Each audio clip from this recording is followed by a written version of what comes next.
Good morning, students. How are you? Hope you are doing well at home and you are studying for your exams also. Right? As you all know that Sunday you have exams, and I believe that you are preparing for it. And yes, I'm checking your notebooks, and we will see what can we do. And then also, few students were asking why the group is still admin only. Today I will change the setting, or maybe it is already changed. I already changed. It might have changed, but yes, it is because after the exams, I thought that for 1 week I'll give you a rest to complete your or to study for the next exam. So I gave the rest for you. But now today I'll send with this video the question answer for the last poem, A Legend for the Northland of a Northland, will come with this video. So you can complete it. You can submit it by Tuesday.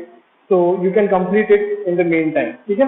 तो ये आज group का जो admin वापस से change कर दिया जाएगा, ठीक है? और उसी के साथ इस वीडियो के साथ आपको जो हमने पोएम कंप्लीट करी थी, ठीक है, लेजेंड ऑफ द नॉर्थलैंड वाला जो पोएम है, उसके क्वेश्चन आंसर आपको मिल जाएंगे. शायद 6 क्वेश्चन है उसमें, 6 to 7 क्वेश्चन है, 6 क्वेश्चन है आई बिलीव. तो वो आपको करना है. जिन्होंने ऑलरेडी कर लिया है वेरी गुड, जिन्होंने नहीं किया है वो कर लेना. ट्यूसडे तक आपके पास टाइम है, ट्यूसडे तक आप उसको सेंड कर सकते हैं.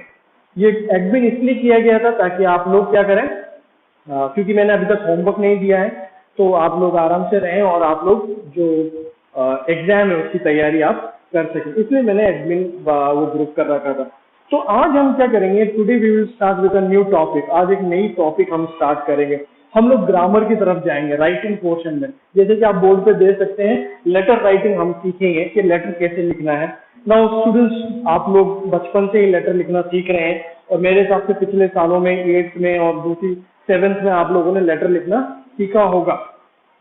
And we will continue that. ठीक है. Now for half yearly exam हम लोगों को दोनों बुक के 6 चैप्टर कंप्लीट करने हैं. दोनों बुक के 6 चैप्टर कंप्लीट करने हैं, और मोमेंट्स में ऑलरेडी हम 6 चैप्टर कंप्लीट कर चुके हैं.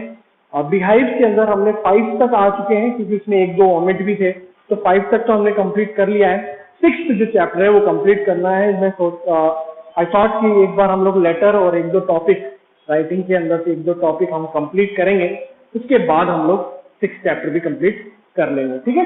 तो हम लोग आज क्या करेंगे, हम लोग लेटर कैसे लिखते हैं वो मैं आपको बताऊंगा, क्या क्या है वो बताऊंगा, और आपके मेन लेटर कौन से आते हैं वो बताएंगे. इसका वर्क आपको नेक्स्ट वीडियो में मिलेगा, यानी ट्यूसडे के वीडियो में मिलेगा. आज के वीडियो में आपको जो पोएम है उसका क्वेश्चन आंसर मिलेगा. तो ये वीडियो कंप्लीट देखें और समझने की कोशिश करें. जिन लोगों ने, आई बिलीव मैंने ये सारे चीजें मैंने लास्ट ईयर समझाए थे, और जो बच्चे नए हैं वो तो आपको ध्यान होगा, मगर आप ध्यान से ये वीडियो देखें. Okay. So letter writing. Now letter writing, as you all know, कि आजकल के जमाने में हम लोग लेटर ज्यादा लिखते नहीं, नॉर्मली नहीं लिखा जाता है. सिर्फ फॉर्मल लेटर्स हम लोग नॉर्मल लिखते हैं. पर्सनल लेटर्स हम लोग कम कर चुके हैं, क्योंकि हम लोग आजकल मीडिया यूज करते हैं, जैसे कि हमारा मैसेज है, व्हाट्सएप है, फेसबुक है, और बहुत सारी चीजें आ चुकी हैं. इवन फेस टू फेस बात कर सकते हैं हम डिफरेंट एप्लीकेशन के द्वारा. तो हम लोग लेटर्स बहुत कम कर चुके हैं. इवन फॉर्मल लेटर्स के लिए भी आजकल ईमेल आ चुका है, और बहुत सारी चीजें हैं जो फॉर्मल लेटर्स भी हम लिख सकते हैं. तो लेटर का यूज बहुत कम होता है, मगर कुछ कुछ जगहों पे लेटर आज भी वैसे ही यूज करना पड़ता है हमें. जैसे कि आप सोचिए, अगर आपको बैंक में कोई लेटर, आपको बैंक में कुछ सिफारिश करनी है, या आपको कोई प्रॉब्लम हो गई, तो आपको कहते हैं कि एप्लीकेशन लिख के लाओ. राइट. पुलिस स्टेशन में आपको कहते हैं अगर आपको कोई जरूरत है, किसी भी चीज की जरूरत है, तो बोलते हैं एप्लीकेशन लिख के लाओ. स्कूल में अगर कोई चीज होती है, कोई जरूरत होती है, तो वो कहते हैं एप्लीकेशन लिख के लाओ. तो ऐसी चीजें होती हैं जहाँ पे हमें फॉर्मली जो क्या करना पड़ता है, लेटर लिखना पड़ता है. तो इसका मतलब आपको ये पता होना चाहिए कि लेटर लिखने का तरीका क्या है. You can not right simply anything. एक पेज पे आप कुछ भी नहीं लिख सकते. ऐसा नहीं है कि आप कुछ भी लिख देंगे और वो लेटर है, नहीं. ठीक है. तो हमारे कुछ फॉर्मेट होता है जिसके हिसाब से ही आप क्या करेंगे, लेटर को लिखेंगे. तो मैं आज आपको कुछ फॉर्मेट बताऊंगा. फॉर्मल 9th और 10th के अंदर ज्यादातर फॉर्मल लेटर आते हैं, और वो भी लेटर टू दी एडिटर आएगा, या सिचुएशन के हिसाब से लेटर चेंज हो जाता है. मगर 9th के अंदर मेजरली जो होता है, और 10th के अंदर लेटर जो होता है हमेशा क्या होता है, एडिटर के लिए, या सिचुएशन के हिसाब से चेंज हो सकता है. वो सिचुएशन चेंज हो जाती है, लेटर के फॉर्मेट सेम है, जहां तक है वो लेटर के फॉर्मेट सेम है। तो आपको वो सीखना है, लेटर का फॉर्मेट सीखना है और कैसे लिखना है वो भी हमें सीखना है। तो हो सकता है कि इस बार के इस साल के 9th में शायद वो लेटर ना आए, मगर 10th के लिए आपको इजी रहेगा, है ना। तो वो चीजें हम सीखने जा रहे हैं कि लेटर कैसे लिखना है, मेनली फॉर्मल लेटर्स कैसे लिखना है वो हम सीखने जा रहे हैं आज की वीडियो में। ठीक है, लिखने का काम मैं आपको नेक्स्ट वीडियो में दूंगा, मगर आज हम सिर्फ इतना सीखेंगे कि मेन हेडिंग्स क्या होती है लेटर के अंदर और लिखते कैसे हैं, फॉर्मेट क्या होता है, वो चीजें हम सीख के ये वीडियो क्लोज कर देंगे। ठीक है,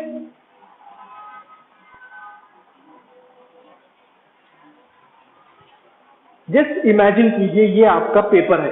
ठीक है, आप कोई सा भी पेपर ले सकते हैं, आपके नोटबुक का पेपर भी हो सकता है, या जहां तक हम लोग जब कोई एप्लीकेशन लिखते हैं तो आपको ध्यान होगा हम लोग व्हाइट पेपर यूज करते हैं, जो A4 साइज पेपर आते हैं, हम लोग वही पेपर यूज करते हैं लेटर लिखने के लिए।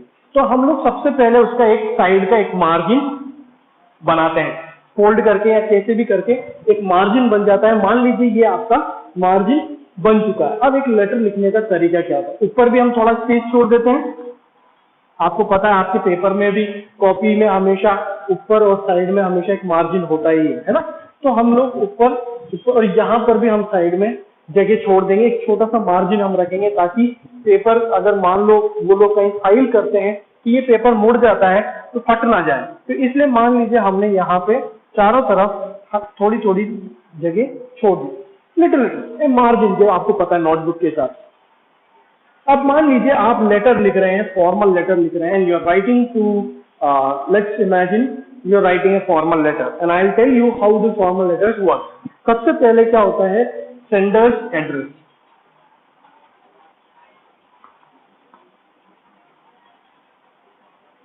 सेंडर्स एड्रेस यानी जो लिख रहा है ना, जो लिख रहा है लेटर, उसका एड्रेस आएगा। यानी अगर मैं लिखता हूं किसी को लेटर तो सबसे पहले मेरा एड्रेस यहाँ पे आएगा, नाम नहीं आएगा, no name but only address. ठीक है, फर्स्ट हमारा सेंडर्स का एड्रेस। सेकंड, अगर आपकी लाइन वाला पेपर है तो लाइन, अदरवाइज थोड़ा सा गैप, एक लाइन का गैप, और यहाँ पे क्या आएगा, डेट। ठीक है, क्या आएगा, डेट। डेट कैसे आता है, मान लीजिए आज 22 है। ठीक है, मान लीजिए लेट्स इमेजिन हमने कोई डेट लिया 22 अगस्त। ठीक है, तो 22 अगस्त अगर आप लेते हैं, 22 अगस्त अगर आप लेंगे तो कैसे लिखेंगे वो, 22 AUG, ठीक है, 2020। ठीक है, अगस्त फुल भी आप लिख सकते हैं, पूरा अगस्त लिख सकते हैं, मगर आप ऐसे नहीं लिखेंगे 22/07/20, ऐसे नहीं लिखेंगे, ये गलत है। ऐसे नहीं लिखना है, ऐसा ही लिखना है हमेशा। ठीक है, भले आप कहीं पर भी लेटर लिख रहे हैं तो ऐसे ही लिखना है। ठीक है, तो ये आ गया। सेकंड नंबर पे कौन आया, डेट आ गया। थर्ड नंबर पे आपका आएगा receiver's address. Receiver's address, first क्या है, सेंडर्स एड्रेस, सेकंड क्या है, डेट, थर्ड क्या है, रिसीवर्स एड्रेस। जिसको आप लिख रहे हैं उसका एड्रेस आपको लिखना है। अब यहाँ पर भी क्या होता है, हम थोड़ा टाइम यहाँ पे लेंगे। रिसीवर एड्रेस लिखने का तरीका क्या होता है, जैसे मान लीजिए आप स्कूल को एक एप्लीकेशन लिख रहे हैं, स्कूल के लिए एक एप्लीकेशन लिख रहे हैं, तो आप क्या करेंगे, जब आप स्कूल को लिखते हैं, अगर आप प्रिंसिपल को लिख रहे हैं, है ना, तो आप मान लीजिए आप प्रिंसिपल को कोई एप्लीकेशन लिख रहे हैं, तो प्रिंसिपल का नाम नहीं आएगा, उनका डेसिग्नेशन, डेसिग्नेशन मतलब पोस्ट। तो क्या आएगा, द प्रिंसिपल। ठीक है, द प्रिंसिपल, कहां पर है वो, इमैनुअल स्कूल में ना, Emmanuel senior secondary school Tonk. ठीक है, राजस्थान, RAJ भी आप लिख सकते हैं, राजस्थान कंप्लीट भी आप लिख सकते हैं। ठीक है, तो अगर आप प्रिंसिपल को लिख रहे हैं तो the principal, Emmanuel senior secondary school Tonk, Rajasthan, ऐसे आएगा, नाम नहीं आएगा। ठीक है, सिर्फ डेसिग्नेशन आएगा। वैसे ही अगर आप किसी बैंक को लेटर लिखते हैं तो बैंक नॉर्मली हम वहां के मैनेजर को लेटर लिखते हैं, तो क्या आएगा, द मैनेजर। ठीक है, अपना SBI बैंक, SBI सुभाष बाजार,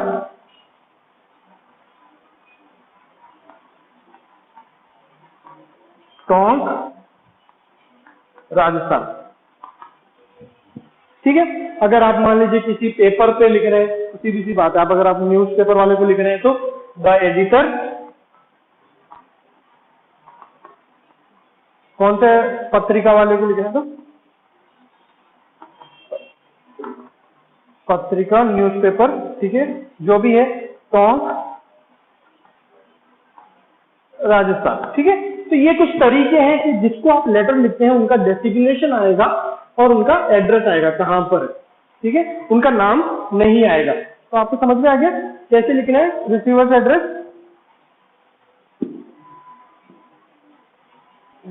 तो रिसीवर्स एड्रेस ऐसे कंप्लीट होगा। उसके बाद हमारे पास क्या बचता है, अब यहां पे आएगा सब्जेक्ट। ये है 4th नंबर। सब्जेक्ट क्या होता है, सब्जेक्ट आपको बताना है कि आप वो लेटर लिख क्यों रहे हैं, क्या वो लीव एप्लीकेशन है अगर स्कूल में लिख रहे हैं, या आप किसी काम से बाहर जा रहे हैं, या बैंक में अगर लिख रहे हैं तो क्या प्रॉब्लम हो गई आपको। तो वो सब्जेक्ट आपको यहाँ पे 4 से एक तरीके से 5 वर्ड्स आप कह सकते हैं, वर्ड्स 5 वर्ड्स के अंदर आपको कंप्लीट करना है, या कह सकते हैं कि एक लाइन, ज्यादा से ज्यादा एक लाइन, उससे ज्यादा नहीं लिखना है ना। सब्जेक्ट लिख रहे हैं आप तो ज्यादा से ज्यादा 5 वर्ड्स या एक लाइन, उससे ज्यादा आपको नहीं लिखना है। तो 4th नंबर पे कौन है, सब्जेक्ट। फिर क्या आता है, सैल्यूटेशन।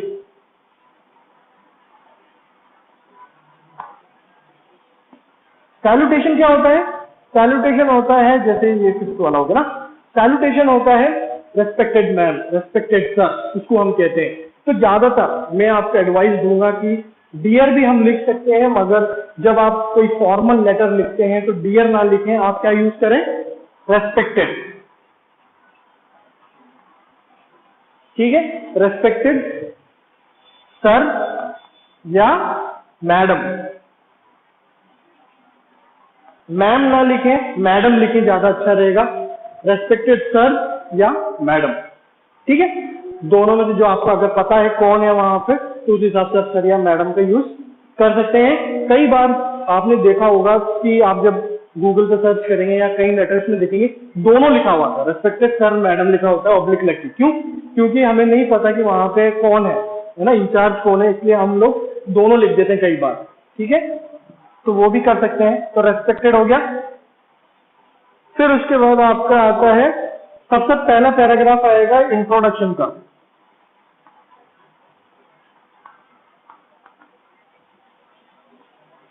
इंट्रोडक्शन में क्या होता है, इंट्रोडक्शन में आप बताते हैं कि आपने वो लेटर क्यों लिखा है। ठीक है, आप वो लेटर क्यों लिख रहे हैं। अगर आप स्कूल को लिख रहे हैं तो आप सबसे पहले आप बताएंगे कि आप कौन है, कौन सी क्लास में है, क्या है, आप कहाँ पे पढ़ते हैं, ये सारी चीजें आप यहाँ पे बताएंगे। फिर उसके ये आता है 6th में। अब ये डिपेंड करता है लेटर किस हिसाब से आप लिख रहे हैं। ठीक है, अगर आप स्कूल को एक एप्लीकेशन लिख रहे हैं तो यहाँ पे आप इंट्रोड्यूस करेंगे अपने आप को कि आपका नाम ये है और आप इस क्लास में पढ़ते हैं वगैरह वगैरह, यहाँ पे इंट्रोड्यूस आप करेंगे। अगर आप बैंक को लिखते हैं तो आप बताएंगे कि आपका नाम ये है और आपका अकाउंट नंबर ये है, आप कितने साल से यहाँ पे कस्टमर है वगैरह, वो वहाँ पे बताएंगे। मान लीजिए और किसी रीजन से लिख रहे हैं तो इंट्रोडक्शन का मीनिंग हो जाएगा कि आप वो लेटर लिख क्यों रहे हैं। ठीक है, वो आ जाएगा। फिर उसके बाद आएगा यहाँ पे इंफॉर्मेटिव पैराग्राफ। ठीक है, इंफॉर्मेटिव पैराग्राफ, इंफॉर्मेटिव पैराग्राफ के अंदर आप रीजन बताएंगे अपनी चीज क्यों लिखा जा रहा है, यानी मेन इंफॉर्मेशन आप देंगे कि अगर आपको छुट्टी चाहिए तो आप छुट्टी क्यों ले रहे हैं वगैरह वगैरह। अगर आप किसी और काम से लिख रहे हैं तो वो मेन रीजन यहाँ पे इंफॉर्मेशन आप यहाँ पे देंगे। ठीक है, फिर उसके बाद होता है कंक्लूजन।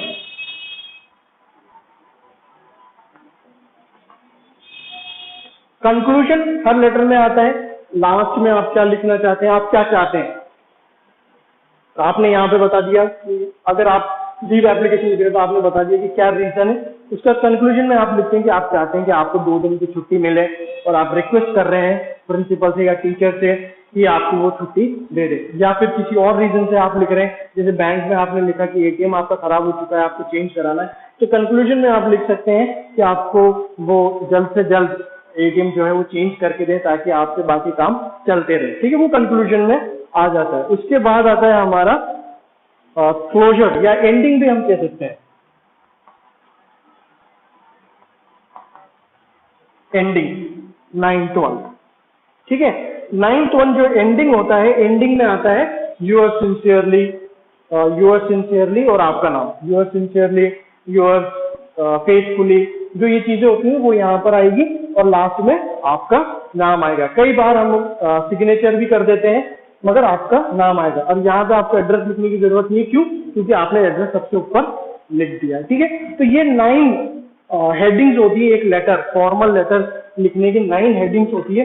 हम आने वाली वीडियोस के अंदर, 1 या 2 वीडियो के अंदर हम 1-2 सिचुएशंस हम देखेंगे और उसमें देखेंगे कि कैसे जो है आप लेटर लिख सकते हैं, ठीक है। ये आपको समझ में आ गया होगा।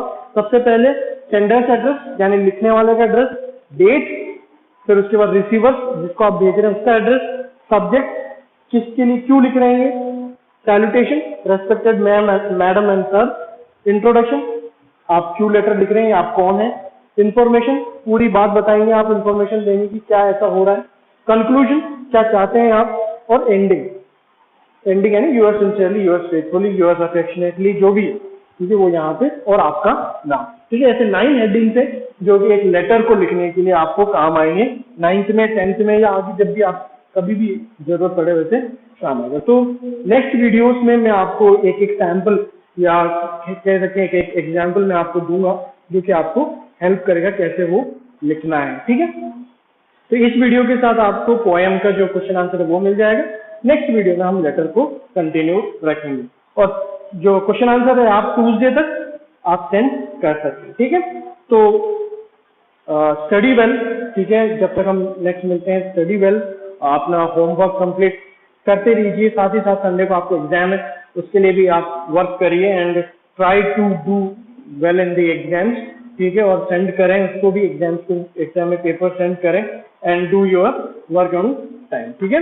Till then, see you soon, till the next video, bye bye and thank you.